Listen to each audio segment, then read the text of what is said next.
네이버 갖고 있는 인터섹터 어떻게 보시나요? 그 이익 대비 가격이 조금 비싸죠, 여전히. 자, 현대차 기아가 있는 자동차 섹터는요? 개인들의 삶이 팍팍해지는데 가장 비싼 내구재인 자동차에 대해서 지를 수 있을 것이냐. 지금 저는 개인적으로 그러면 재테크를 어떻게 할 거냐 예금하십시오.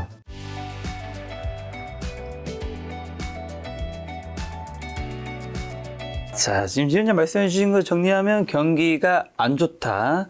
실적 안 좋을 수 있다. 근데 무위험 자산에 사람들이 많이 몰릴 수 있다. 그리고 주식이 싼 거는 맞다. 자, 그럼 그 모든 걸 다 종합하면 지금 한국 증시는 지금 사도 되는 상황인 건가요? 어떻게 돼야 될까요? 최근에 제가 이제 네. 아주 유명 그 자산 운용사에 있는 주요 운용자와 대담을 한번 했어요. 그분들은 이제 수익률에 목을 매는 입장이잖아요. 그렇죠. 그래서 수익률을 잘 내야 되기 때문에 네. 현금 보유를 상당히 하고 있는 분이에요. 안 그래도 시장에 대해서 조금 작년부터 보수적으로 봤기 때문에. 근데 지금 계속해서 현금을 쓰고 있어요. 근데 그분 지금 아주 경계감 속에 있습니다. 지금 무슨 말이냐면, 야, 이거 빠질 수도 있는데 위로 올라갈 수도 있어.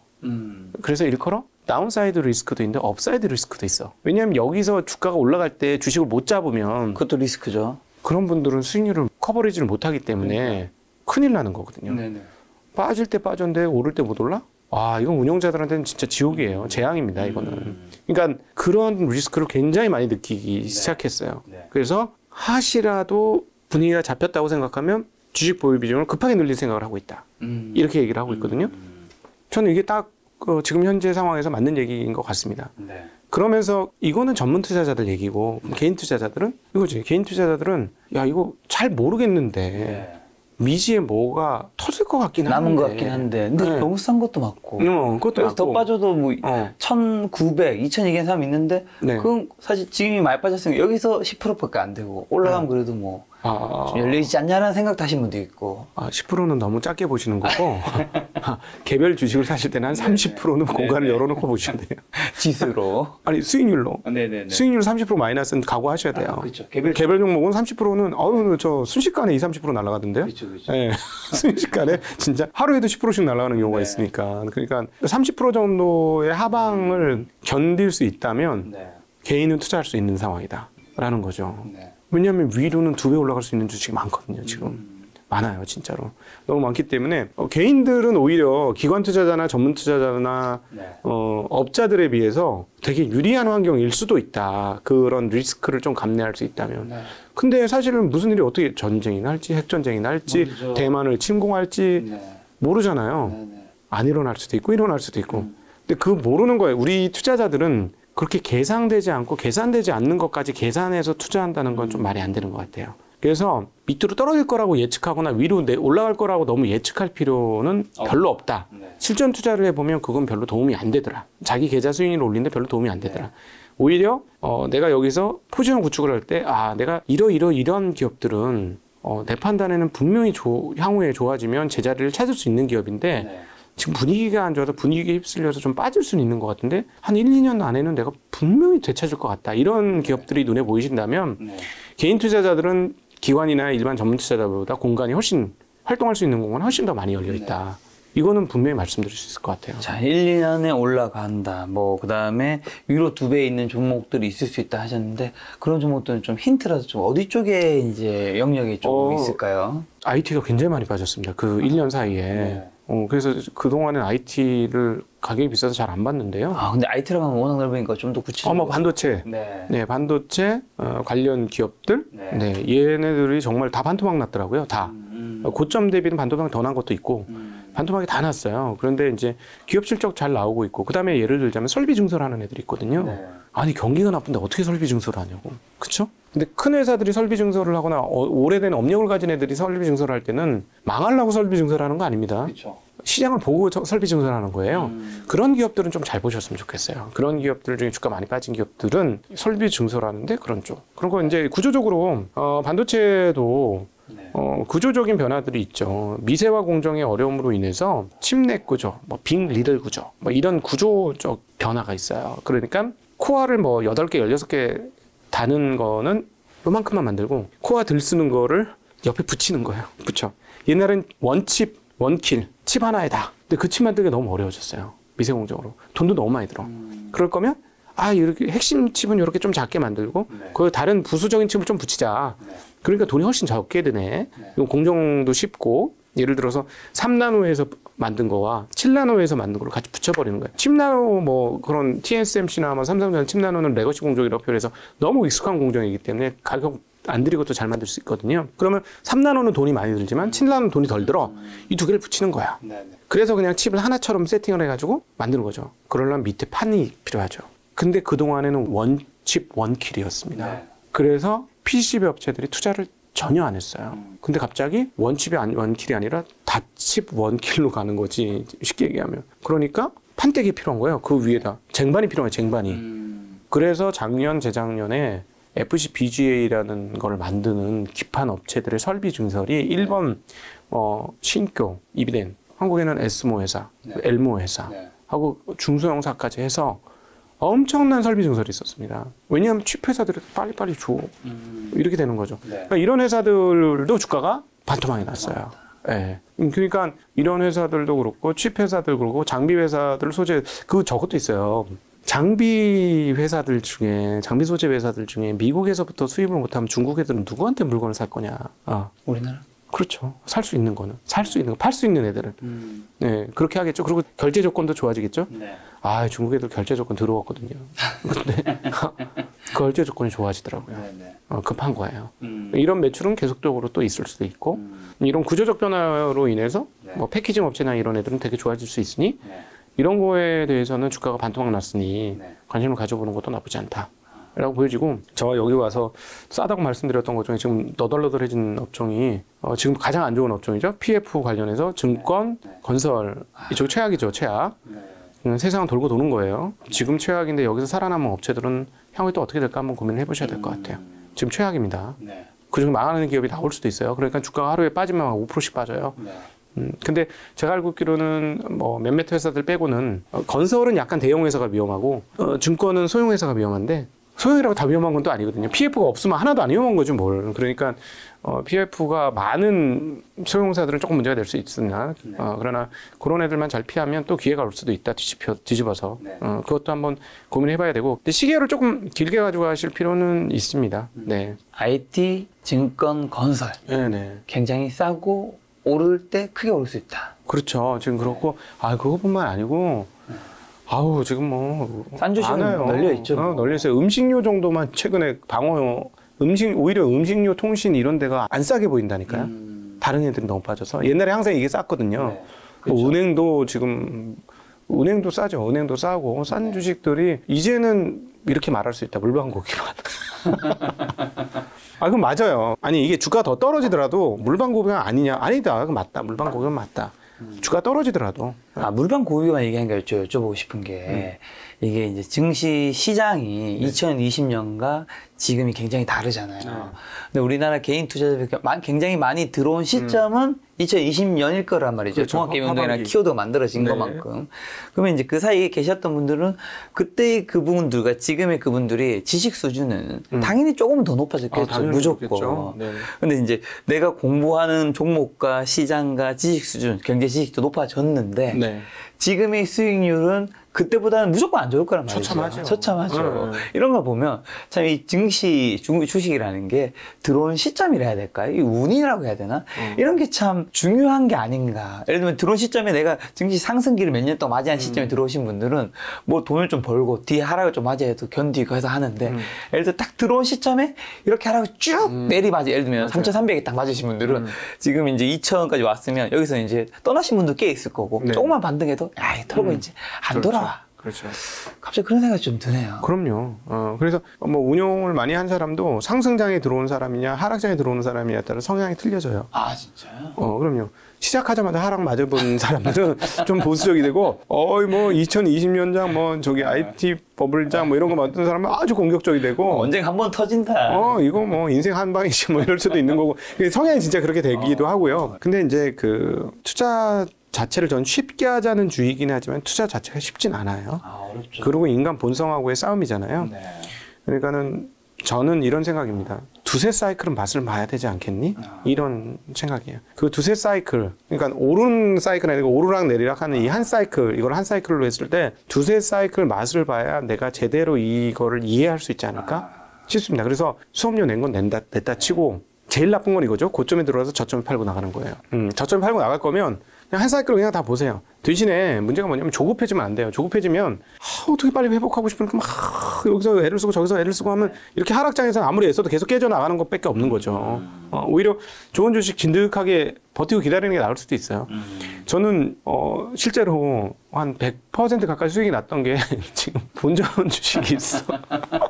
근데 왜 안 파셨어요? 일부 팔았죠. 네. 근데 팔고 있는데 주가 급작스럽게 빠져가 다 못 팔았더니 이거 좋은 회사인데 다시 기다려야지 이랬는데 근데 그 100% 갔던 게 어쨌든 떨어지고 있었을 거잖아요. 네. 그럼 떨어질 때쯤에 어느 시점에서는 이 상황이 너무 안 좋으니까 내가 아무리 종목을 팠어도 이 상황에 이 매크로에 무너지는 거잖아요. 네. 지금 돌아보면 왜 못 팔았을까요?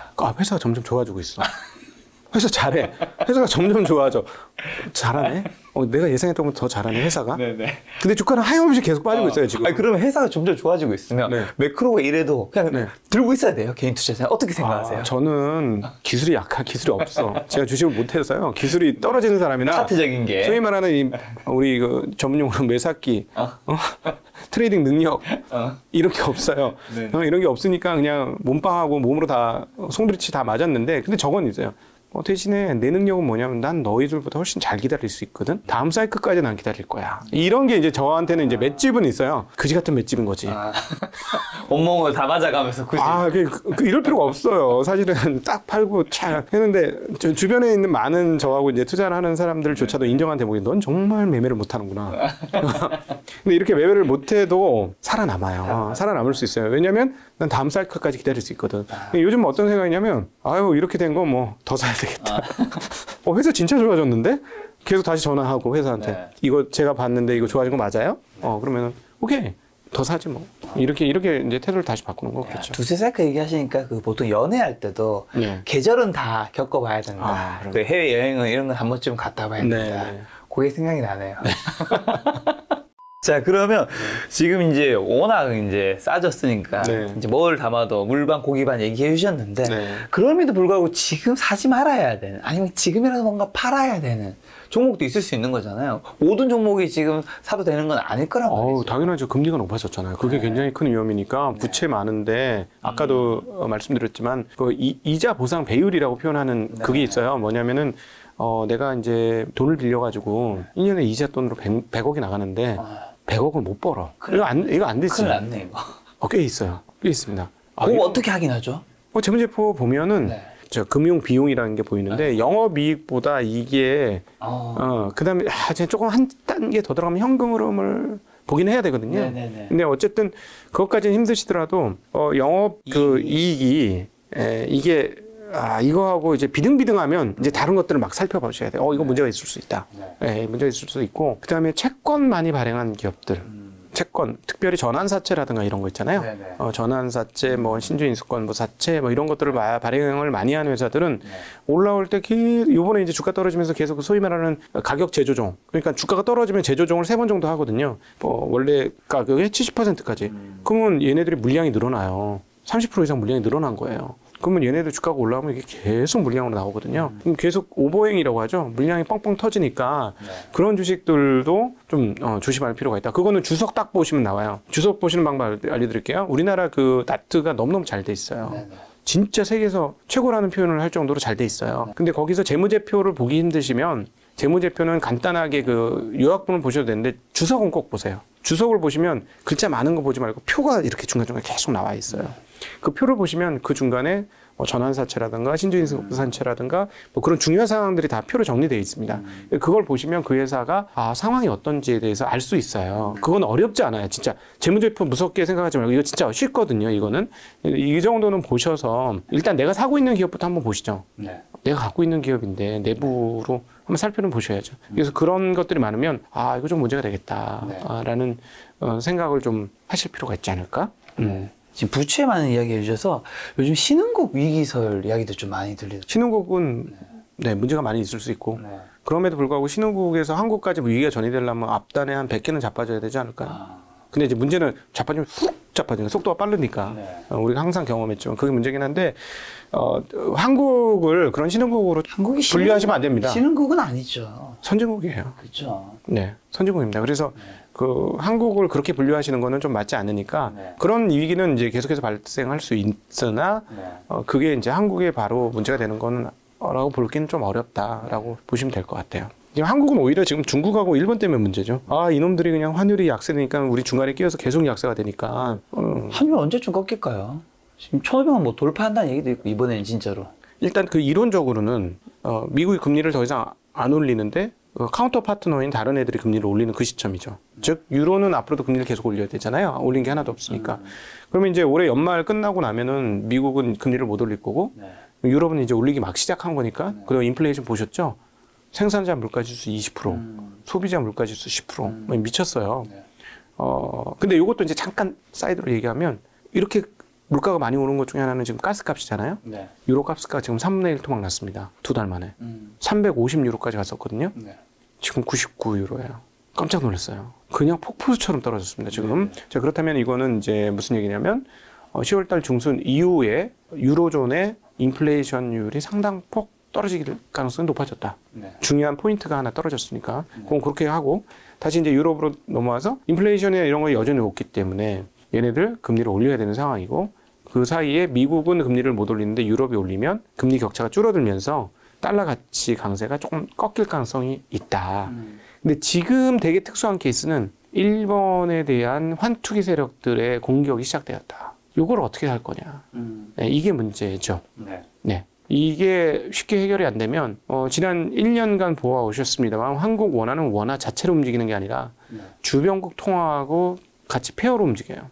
근데 지금 일본에나 32년 만에 최저치, 그다음에 지금 위안화도 2008년 이후 최저치, 지금 이런 상황이 오니까 한국 원화도 그렇게 가는 거예요. 그러니까 외환 위기라고 표현하기는 좀 아닌 거죠. 그건 아닌데 어찌되었건 좋지 않은 상황이고 계속 이렇게 되면 우리는 또 인플레이션이 떨어지지 않을까. 이번에도 인플레이션 수치 나오는데 안 떨어지잖아요. 환율 상승하고도 관계가 있다 이렇게 보셔야 될 것 같고 이렇게 되면 이제 한국이 이제 골치 아파지는 게 하나 있는데 서로 연결되어 있으니까 금융이라는 게 인플레이션 높으면 하는 이창용 총재 계속 얘기했습니다만 지금 중립금리 살짝 위에 금리가 올라와 있지만 여기서 끝나는 거 아니다라고 오늘 얘기했거든요. 금리 또 올릴 수 있잖아요. 그렇죠. 근데 다음번에 빅 올리지 않을까요? 유력하죠. 유력합니다. 근데 한국은 변동금리예요.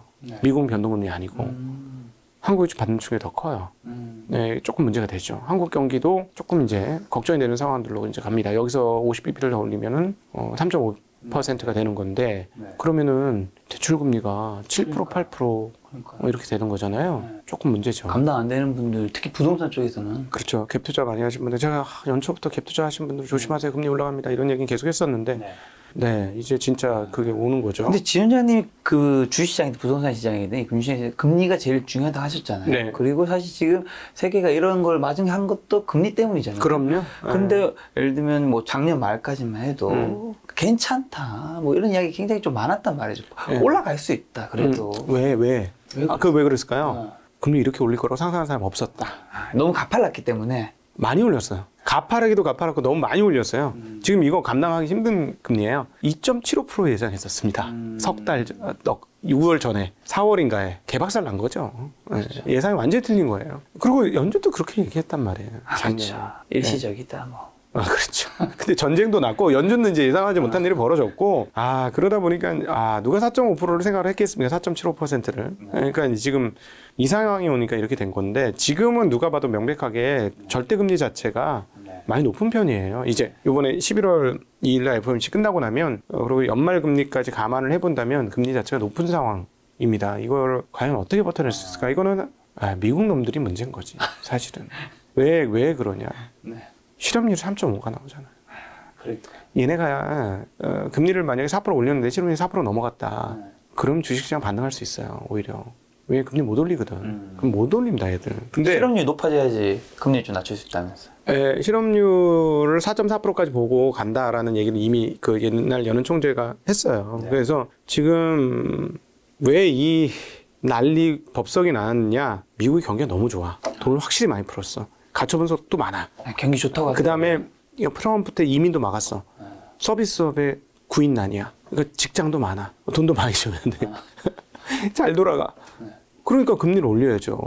덕분에 그러면 어떻게 됐냐? 얘네는 올려도 아무 상관이 없으니까 올려야 되고 인플레이션을 잡아야 되는 금리 올리고 하는데 얘네들 금리 올려서 같이 따라 올리니까 다른 나라들은 너희처럼 체력이 안 좋았는데 금리를 올리니까 이제 박살이 나기 시작하는 거죠. 유럽이 대표적인 거고요. 네. 그래서 계속 유럽존에서 무슨 일이 벌어진 거 아닌가 하는 걱정들이 계속 있는 거죠. 자, 그럼 중국은요? 중국 재밌습니다. 지금 미치고 환장하겠습니다. 중국. 저도 중국 주식 샀다가 이런 수익률이 나오는구나. 반토막이 더 났어요. 무슨 폴더블이야? 수익률이 와 정말 다른 주식 버는 걸로 이제 상계해야 되는 상황에 이런. 아니 지점장님 수익률이랑 제 계좌 수익률 비슷할 것 같은데요? 아 중국만 그래요. 중국만인데 계좌 깔까요? 한국은 제가 좀 나을 겁니다. 네. 근데 어쨌든 지금 이번 당대회가 진짜 외국 투자자들을 경악하게 만들었습니다. 네. 경악하게 만들었고 공동부유 얘기했죠. 그다음에 일사불란한 일이 벌어졌죠. 이제 자기네 마음대로 할 수 있는 상황이 펼쳐진 거죠. 일단 외국인들 투자자 입장에서는 공동부유 얘기 나왔고 셧다운 계속 유지할 것 같고 상하이 셧다운을 주도했던 사람이 2인자까지 올라갔기 때문에 패닉이 발생한 거예요. 얘네들은 이제 계속 자기 마음대로 가겠구나. 투자자들이나 뭐 이런 기업에 대한 배려는 없어지겠구나 하면서 이제 끝났다. 게다가 이제 연출된 장면이 기가 막혔지 않습니까? 후진타오. 네, 후진타오가 느낌적으로 뭐 아파서 그랬다고는 하는데 느낌적으로는 이거는 쫓겨났다 이런 느낌을 지울 수가 없으니까 외부자를 봤을 때 와 얘네들이 이 정도의 나라였구나 이런 전체주의 국가였구나 이런 인식이 퍼지면서 안 되겠다고 이제 외국인들이 떠나면서 홍콩 시장 패닉 발생을 했는데 일단 외국인들이 느끼는 그 감정은 저 똑같이 느끼고 있어요. 똑같이 느끼고 있으니까 이렇게 반영을 한 거고 그게 이제 대전제적으로 맞는 것 같아요. 외국인들이 느끼는 이 감정, 얘네 전체주의고, 지들 마음대로 할 거고, 자본주의 할 생각 없을 것 같고, 막 이런 느낌. 그리고 공동 부유해가지고 예를 들어서 농촌을 활성화시키고 막 그렇게 해봐야 도대체 GDP가 얼마나 올라갈 것이며, 얘네들의 제일 주력이라고 생각했던 기업들은 이제 끝났네. 뭐 텐센트, 알리바바, 뭐 바이두, 뭐 딩동닷컴, 뭐 등등등 이런 회사들은 왜 이거 안 되겠네 이런 생각을 지금 누구나 하고 있는데 실제로도 꼭 마치 그렇게 될 것 같아요. 그러나 하나 대관식이 끝났잖아요. 이 가능성까지 닫을 필요는 없을 것 같은데 대관식이 했는데 뭔가 피로연을 열어야 되지 않을까요? 예, 피로연 열 가능성이 있습니다. 근데 피로연 열 수 있는 재정이 있어요. 남들 좋을 때 긴축을 했기 때문에 여력이 상당합니다. 그래서 돈 풀 수 있는 여력도 분명히 있어요. 얘네들이. 그래서 우리만 불만일까요? 중국 사람들은 불만이 없을까요? 전 분명히 있을 것 같아요. 내부적 불만. 그러면 이거를 잠재우는 두 가지 방법이 있어요. 셧다운을 계속한다. 아예 밖으로 못 나오게. 반동 불순분자들이 집 밖으로 못 나오게 셧다운을 계속한다. 이게 하나가 있고. 가능성 있죠. 있죠. 좋은 가능성이 있습니다. 있습니다. 부인하는 거 아닙니다. 있습니다. 있고. 또 하나는 풀어주는 거죠. 그러니까 돈을 풀어주든 뭐를 풀어주든. 그래서 핵심 키는 셧다운을 풀면 얘네가 풀겠구나 라고 보시면 됩니다. 지금 분위기 보면 셧다운 안 풀 것 같은데 여기서 셧다운을 풀면 얘네가 이제 본격적으로 뭔가를 풀겠구나. 경제 부흥을 위해서 다른 일도 하겠구나. 지금 하는 거 보면 셧다운이 정치적인 부분도 상당 부분 있어서 안 풀 것 같거든요. 이걸 푼다는 건 전향적으로 뭔가를 본격적으로 완화 스탠스를 갈 것이다라는 걸 보여주는 대목이 될 것이고요. 만약에 그렇게 된다면 지금 우리가 지금 보고 있는 부정적 시각을 그대로 유지할 필요가 굳이 없다라고 생각하셔도 될 것 같습니다. 국내로 와서 섹터 몇 개만 좀 점검하고 넘어가면 별로 안 좋게 보실 것 같긴 한데 여전히 네이버 갖고 있는 인터넷 섹터 어떻게 보시나요?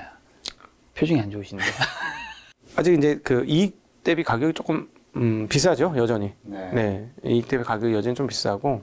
뭐 저는 카카오톡 이번에 사태에 대해서는 사실 별로 크게 걱정 안 합니다. 사람들이 이탈 못 할 거예요.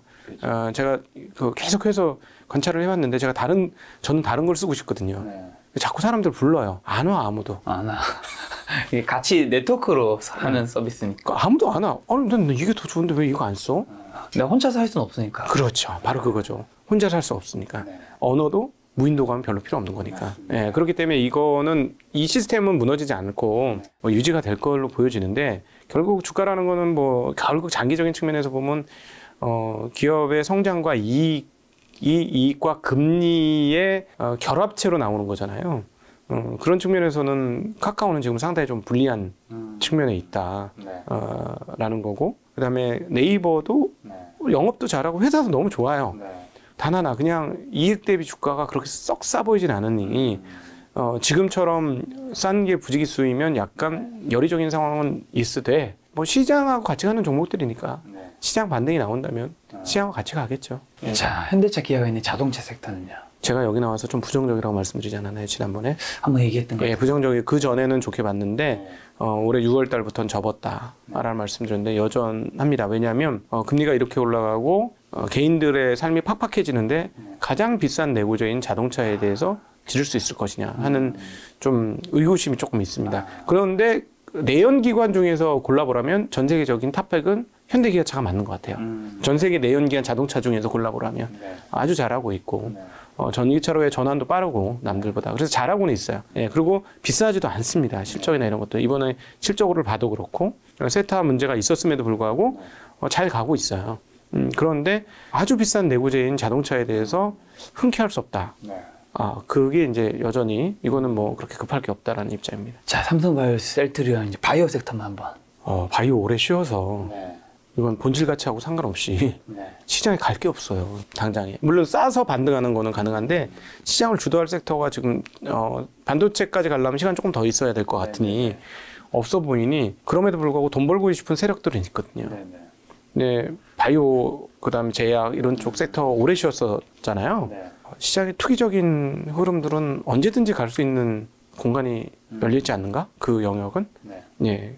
그리고 그 중에서 이제 조금 결과물이 좀 나와야 될 회사들이 이제는 시간이 한 4년 지났으니 시간이 지날수록 결과물 나올 회사들은 점점 나올 거니까 점점 그런 기업들이 나올 수 있는데 그런 게 뭐 한두 개만 만약에 나와진다면 시장에 할 것도 없으니 야 이거 나가자 이런 분위기는 형성 소위 말하는 테마로 주로 각광받을 수 있는 가능성은 충분히 있을 것 같습니다. 올해 하반기에 로봇 키워드가 점차 많이 들리던데 2023년에 뭔가 로봇이라는 키워드가 작년 말이었나요? 메타버스, 뭐 NFT처럼 주식 시장을 완전히 선도할 수 있는 뭐 그런 게 될 수도 있을까요? 테마죠, 테마. 그건 언제든지. 근데 사실은 한국은 선도를 하려면 반도체 주식들이 가거나 뭐 이런 조금 규모가 있는 뭐 시크릿컬이라고 표현하는 경기 민감주들이 가거나 이런 것들이 가야 시장이 움직이는 거고 걔네들은 그냥 부분적이고 지역적인 흐름일 겁니다. 그래서 항상 떴다 지는 그 정도?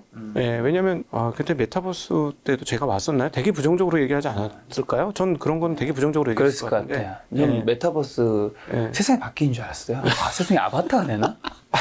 지금 로봇은 한국에서 최고 많이 쓰고 있어요. 산업용 로봇 세계 거의 탑이에요, 탑. 이미 한국 로봇 세상입니다. 이미 로봇 세상이고, 로봇 지금 잘할 수 있는 회사 사실 그렇게 많지 않아요. 한국에서는 뭐 LM 가이드나 뭐 메카트로닉스 뭐 이런 거 하는 회사들 몇 개 있는데 규모가 그렇게 크질 않아가지고, 그렇습니다. 그리고 소프트웨어 잘할 회사도 사실 별로 잘 보이지 않고. 2023년에 혹시 돈은 좀 어디로 흘러간다고 보세요? 예금. 더 많은 사람들이 예금으로 몰려갈 것입니다. 그래서 아마 주식시장의 꼭지가 기다리기는 다시 3,300 와야 되지 않아? 뭐 이런 생각을 하실 수 있는데 시간이 좀 걸릴 것 같아요. 금리가 떨어지는 게 보여야 될 것 같고요. 지금 저는 개인적으로 그러면 재테크를 어떻게 할 거냐? 예금하십시오. 금리 좋으니까. 예금해야 돼. 이자 좋으니까. 계속 예금하라고 얘기해요. 참고로 저를 오래 보신 분은 아시겠습니다만 올해 상반기까지 예금하지 마, 채권하지 마 계속 이랬어요. 기다려 계속 이랬던 사람이에요. 한국 10월달 금통위 지나고 나면 그때 채권 오케이 콜 했는데 지금 갑자기 너무 금리가 튀었거든요. 지금은 장기채를 하셔도 됩니다. 장기물 예금이라든 뭐 3년짜리 예금, 정기예금, 그다음에 앞서 무슨 한국전력 채권 이런 것들 어디 뭐 은행 후순위 채권 뭐 이런 것들 길거든요. 3년, 5년 이렇거든요. 저는 이때는 지금은 하셔도 될 것 같습니다. 물론 그런 변수는 있어요. 세상이 이제 바뀌는 거야. 세상이 막 바뀌어가지고 막 본격적으로 이제 인플레이션 블락화 경제가 돼가지고 전 세계가 이제 따로따로 놀기 시작하면서 인플레이션이 새로 오면 과거와 다른 금리 상황들이 벌어질 수 있으나 그거는 잘 모르겠고 사실은 그건 가봐야 하는 거고 지난 몇 년간의 흐름으로 봐서 이 금리는 절대 나쁜 금리가 아니다. 이 금리는 그리고 또 한국의 코스피 연평균 수익률보다 훨씬 높다. 그러면 일부 자산의 일부는 반드시 정기예금을 해야 되는데 단 제가 수익률이 마이너스 60%인데 그걸 깨고 예금을 할까요? 이런 분은 그거 아니에요. 그거 아닙니다. 그건 아니에요. 여윳돈이 생기면 네, 현금 있는 거를 현금을 갖고 있을 필요가 없이 정기예금을 넣어도 된다라는 개념이고요. 그러니까 뭐 이제 퇴직연금 같은 경우나 이런 쪽은 뭐 30% 안전자산 넣고 해야 되잖아요. 그걸 그냥 현금으로 들고 있을 필요가 없어요. 지금 그냥 정기예금이라든가 그 앞서 말씀드렸던 채권 살 수 있는 거는 채권을 사든가 뭐 이런 식으로 해서 그런 쪽으로 넘기시는 게 맞지. 굳이 현금 들고 있을 필요 없다 지금. 그러나 이제 신물도 이제 주식에 지쳤어. 예금 좋다니까 50% 손절치고 예금가? 이건 아니에요. 이건 아닙니다. 위권과도 많이 열려 있습니다. 자, 마지막으로 11월, 12월 증시 투자 포인트는 눈여겨봐야 돼. 변수만 한번 그냥 딱 집어주신다면. 핵심 변수는 12월에 금리를 75bp 올릴 것이냐 그렇지 않을 것이냐 핵심 변수고요. 네. 12월 달에 75가 아니라면 시장 꿈틀거릴 겁니다. 예, 꿈틀거릴 거고 그럼에도 불구하고 너무 세게 많이 오르게 되면 또 연준에서 강한 어조로 발언을 할 가능성이 열려 있어요. 그래서 어쨌든 시장은 가두리에 갇혔다. 양식장에 연어 같은 존재가 되어버렸다. 지금 어쩔 수 없다. 지금은 당분간 그렇게 보시는 게 오히려 그냥 편하게 그 가능성이 가장 높은 전망 아니겠느냐 이렇게 생각합니다. 알겠습니다. 저는 크리스마스 때 산타르지에게 선물로 50bp 바라도록 하겠습니다. 자, 오늘 만남의 손님은 각상윤 지점장님이었습니다. 지금까지 여러분 소중한 시간 함께 해주셔서 정말 감사합니다. 오늘도 김 작가였습니다. 고생 많으셨습니다. 고맙습니다.